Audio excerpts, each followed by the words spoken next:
Well, we are going to show you some pretty stark video now. It is a Russian helicopter being shot down by Ukrainian forces.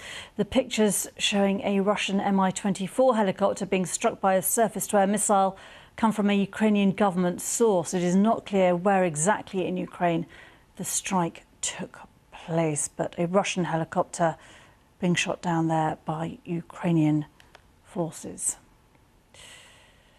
Well, the Russian President Vladimir Putin says everything is going to plan in Ukraine and the Russian army will fulfill its aims as part of what he calls its special military operation. Mr. Putin was speaking during a visit to the Aeroflot training centre near Moscow. He rejected suggestions that he'll introduce a state of emergency or martial law in Russia following his decision to invade Ukraine. When asked, Mr. Putin said that Russia had not deployed conscripted troops there, and that's despite reports to the contrary. Well, Aeroflot, Russia's flagship airline, has announced that it will stop all flights abroad with the exception of those to Belarus from March the 8th. Residents of Kherson, the only big city to have fallen to the Russian army so far, have been holding a loud protest in Central Square against the occupiers. Videos on social media show that Russian soldiers are firing into the air to deter the approaching crowd. My colleague Yalda Hakim has been speaking to Yevan, a resident in Kherson in southern Ukraine, which is the first major city to be taken by Russia after heavy fighting since it invaded. We're just using his first name to protect his safety. I want to say that our mayor of Kherson earlier 2 days ago said that the Kherson is on the edge of humanitarian catastrophe because the city is running out of food and running out of medicine.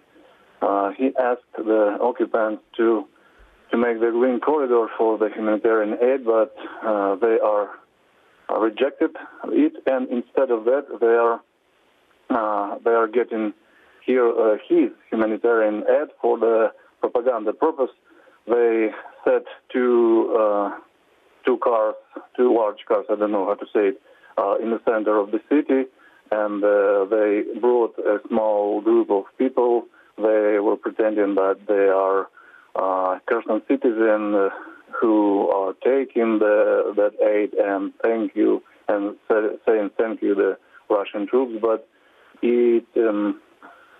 it was too small group, and the real citizens were gathered around, and they did take nothing. They said that we need nothing from the occupants, and they said to Russian troops, just go away. And today it was the second part of Russian propaganda, because a small group of Russian troops were gathered on the center square of Kherson, and again a small group of the fake citizens with the USSR flag.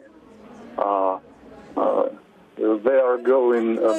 Is there, at the moment, Yevan, is there fighting in Kherson? Are Ukrainian forces trying to take the city back? Every night we hear about 6 or 10 explosions. It sounds like mortars, because we know how mortars sound from the first day, and we don't know who are bombing and whom. But today, Russian troops were firing in the air, but not on the people who are gathering, about 2,000 people. They are gathered on the center square, and they are screaming at the Russian troops for going away from the Ukrainian troops. Yes, so tell us a little bit more about the people who gathered there at the square. What did they say, and how did the Russian troops respond?